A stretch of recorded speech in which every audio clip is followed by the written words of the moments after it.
الحمد لله رب العالمين والصلاة والسلام على رسول الأمين وعلى آله وصحبه أجمعين وأشهد أن لا إله إلا الله وحده لا شريك له وأشهد أن محمدا عبده ورسوله أما بعد. جس موضوع پر مجھے باتیں کرنی ہے وہ ہے متعالم یوٹیوبرز اور ان کے باطل نظریات، ان کے انحرافات. انشاءاللہ مجھے جو وقت ملا ہے 6:30 بجے تک کوشش کروں گا کہ اس میں کافی باتیں آ جائیں. ہمارا یہ موضوع 2 حصوں پر اصل میں مشتمل ہے. یہ پہلا حصہ ہے جو چلے گا 6:30 بجے تک. اس پہلے حصے میں ہم یہ جو یوٹیوبر حضرات ہیں ان کے منہجی انحرافات اور علم کی راہ میں ان کی جو باطل تاصیلات ہیں، جو اصولی غلطیاں ہیں، ان پر ہم بات کریں گے کہ علم کو لے کر یہ کن غلط فہمیوں کے شکار ہیں یا کن غلط راہوں پر چل رہے ہیں. تو یہ پہلی مجلس کی گفتگو اسی حوالے سے ہوگی.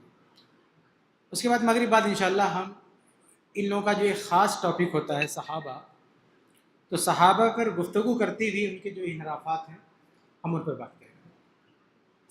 تو آج آئیے ہم دیکھتے ہیں اس مجلس میں علمی اعتبار سے ان کے اندر کیا گمراہی ہے. سب سے پہلی بات یہ میرے بھائیو، اور اس میں بہت سارے علماء بھی کبھی کبھی یہ باتیں کہی جاتے ہیں، غور نہیں کرتے، کہ علم کے تعلق سے ایک چیز سننے میں آتی، بڑے زور و شور سے لوگ پیش کرتے ہیں کہ دینی تعلیم اور دنیاوی تعلیم میں فرق کرنا غلط. کیا کہتے ہیں کہ دینی تعلیم اور دنیاوی تعلیم دونوں ایک ہی ہے، اس میں تفریق کرنا ہی غلط ہے. اس کا بھیانک نتیجہ کیا نکلتا ہے کہ جو آدمی عصری تعلیم حاصل کیے ہوئے ہے وہ سمجھتا ہے کہ میں دینی تعلیم سے بے نیاز ہوں، میں بھی عالم ہوں تو مجھ کو بھی عالم کہا جائے. بلکہ باقاعدہ وہ لوگ کلیم کرتے ہیں کہ ہم کو آپ عالم کہو. ایک سپریم کورٹ کا وکیل ہے، بتائیے، کسی مسئلے میں اس نے مجھے طلب کیا، شاید وہ طلاق کا مسئلہ تھا، کچھ تھا ممبئی میں، تو بڑا ذہین آدمی لگا مجھے. تو میرے منہ سے نکل گیا کہ کاش آپ عالم ہوتے تو امت کو بڑا فائدہ نکل ہوتا. اس پہ بھڑک کیسے، کس نے کہہ دیا آپ عالم نہیں؟ تو میں نے سمجھا ہو سکتا ہے یہ کسی دینی ادارے سے علم حاصل کیے ہوں، فراغت کی ہوں، اس کے بعد میں وکالت میں گئے ہیں. تو میں نے اگلا سوال کیا کہ کون سے ادارے سے آپ کی فراغت ہے؟ جامعہ سلفیہ ہے، دارالعلوم ہے، کون سا ادارہ ہے؟ کہ کسی ادارے سے نہیں. میں کہا پھر کیسے عالم ہے بھائی؟ تو کہتے ہیں میں قرآن و حدیث کی باتیں جانتا ہوں، دین کی باتیں جانتا ہوں، اس کا ہمیں علم ہے، تو میں عالم کیوں نہیں؟ میں نے کہا بھائی صاحب پھر تو میں وکیل بھی ہوں. ہاں، بہت سارے قانون کی باتیں جانتا ہوں، آپ نے خود مجھے طلب کیا ہے طلاق کے مسئلے میں، ہاں، تو میں وکیل کیوں نہیں؟ اور دوسرا، ایک وکیل کا ایک ٹاپک ہوتا ہے فیملی لاز، فقہ الاسرہ جسے ہم کہتے ہیں، طلاق کا، خلا کا، وراثت کا. میں نے کہا وراثت کا ہماری کتاب بھی، تو بہت اچھا خاصا جو آپ جانتے ہیں میں بھی جانتا ہوں، تو میں کلیم کر لوں کہ میں بھی وکیل ہوں. تو مسئلہ یہ ہے کہ یہ تو میں نے واقعہ بتایا، اس طرح کا زہر بہت سارے لوگوں کے ذہن میں بھرا ہوا ہے، ہم بھی عالم ہیں. یہ خوش فہمی کہاں سے آئی ان کے اندر؟ اس تفریق کو ختم کرنے کی وجہ سے کہ دینی علم دنیاوی علم ایک ہی ہے، آپ فرق نہیں کر سکتے. تو میں آئیے آپ کو بتاتا ہوں، پہلے یہ واضح کرتا ہوں کہ فرق ہے دونوں میں، بہت فرق ہے، زمین آسمان کا فرق ہے. قرآن و حدیث میں جہاں عالم کی اصطلاح آئی ہے اس سے مراد صرف دینی عالم ہے. جیسے سنن ترمذی وغیرہ کی حدیث ہے کہ ایک عالم کی فضل العالم علی العابد فضل علی ابن، روایت کو بعد حسن کہتے ہیں، بعض میں کچھ کلام بھی کیا. اللہ کے رسول صلی اللہ علیہ وسلم فرماتے ہیں کہ میری جو ایک عالم کی، ایک عابد پر، عالم کی عبادت کرنے والے پر جو فضیلت ہے وہ ایسے جیسے ایک میری تم میں سے کسی چھوٹے آدمی پر فضیلت ہے. تو اس حدیث میں جو ورڈ ہے عالم، اس سے کیا مراد ہے؟ انجینئر، ڈاکٹر، وکیل؟ نہیں، جو کتاب و سنت کا علم رکھتا ہے وہ مراد. اور جو آگے عابد آیا نا، اس میں ڈاکٹر آئے گا، انجینئر آئے گا، سب کچھ آئے گا. قرآن و حدیث میں بہت ساری جگہوں پہ جہاں عالم کا لفظ آیا ہے، علم کا لفظ آیا ہے، علماء کا لفظ آیا ہے، جیسے ایک روایت ہے العلماء ورثۃ الانبیاء، روایت پہ سند پہ کلام بھی کیا کچھ لوگوں نے، شیخ البانی وغیرہ نے تحسین کی ہے. تو اس حدیث میں بھی جو علماء کا لفظ ہے اس سے کون مراد ہے؟ ڈاکٹر ہے، انجینئر ہے، وکیل ہے، کہ یہ سب نبی کے وارث ہیں، ڈاکٹر بھی نبی کے وارث ہیں، انجینئر بھی نبی کے وارث ہیں؟ نہیں، اس سے مراد کتاب و سنت کے علماء، کتاب و سنت کو جاننے والے. تو ایسے جتنے بھی نصوص ہیں جہاں علماء کا ذکر ہے، عالم کا ذکر ہے، اس سے خاص ماہرین مراد ہے جو قرآن حدیث کا علم رکھتے ہیں. آئیے کچھ اور چیزیں میں آپ کے سامنے رکھتا ہوں، دونوں میں تفریق کے دلائل.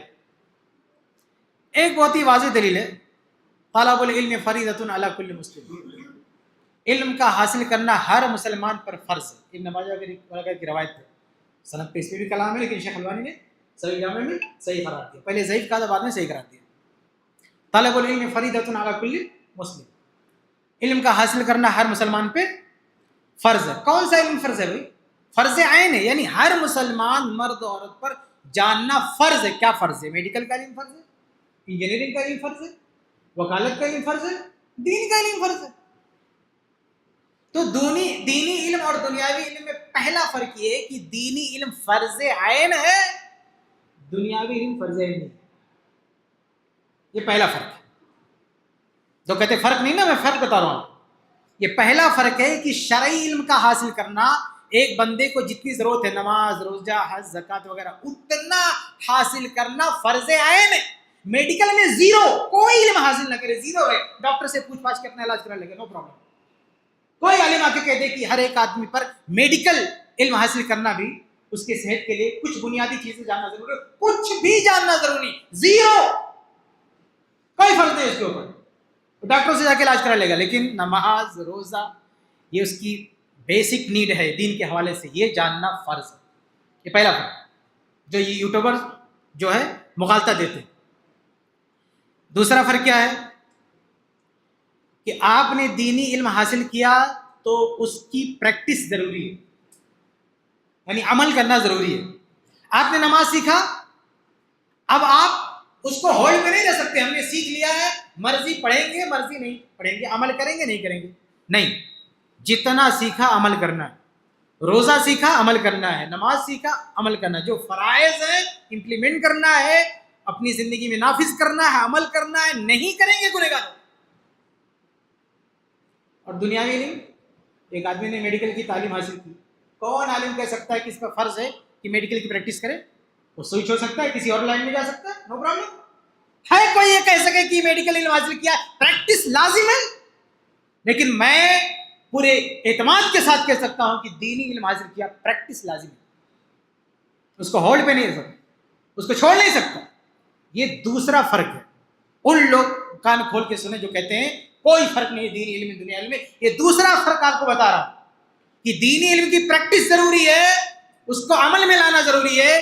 دنیاوی علم آپ نے حاصل کر لیا ہے، اس کی آپ پریکٹس کریں، کوئی ضروری نہیں ہے، کوئی ضروری نہیں، فرض عین نہیں ہے. بہت کہہ سکتے ہیں تو یہ کہہ سکتے ہیں اس نے وقت ضائع کیا، صلاحیت استعمال نہیں کرنا، لیکن یہ کہتے ہیں حرام کر رہا ہے. یہ کوئی فقیر نہیں ہو سکتا کہ وہ حرام کام کر رہا ہے، وہ سوئچ کر سکتا ہے، دوسری فیلڈ میں جا سکتا ہے. تیسرا جو فرق ہے وہ کیا ہے کہ دینی علم یہ نفلی عبادت سے بہتر ہے. ابھی میں نے حدیث سنائی تھی نا کہ فضل العالم علی العابد کفضل علی الدین. یہ اہل علم سے آپ پوچھ سکتے ہیں کہ جو دینی علم حاصل کر رہا ہے، ایک آدمی علم میں لگا ہوا، دوسرا عالم اس کی جگہ پہ عبادت میں لگا ہوا، یہ شخص اس سے بہتر ہے. لیکن کیا آپ کوئی میڈیکل کی تعلیم حاصل کر رہا ہے، یہ انجینئرنگ کی تعلیم حاصل کر رہا ہے، کہہ سکتے ہیں کہ یہ علم عبادت کرنے والے سے بہتر ہے؟ نہیں، یہ دنیاوی علم کے لیے نہیں ہے. یہ تیسرا فرق ہے. تیسرا فرق. چوتھا فرق، مرنے کے بعد اللہ کے یہاں جب کھڑے ہوں گے، قبر میں کچھ سوالات ہوں گے، کچھ سوالات قیامت میں ہوں گے. قبر میں بھی علم کے حوالے سے بات ہوگی، علم دین کے حوالے سے، اور آخرت میں بھی علم کے حوالے سے بات ہوگی. قبر میں سنن ابی داؤد کی حدیث ہے، کتنے سوال ہوں گے قبر میں؟ 3. 4,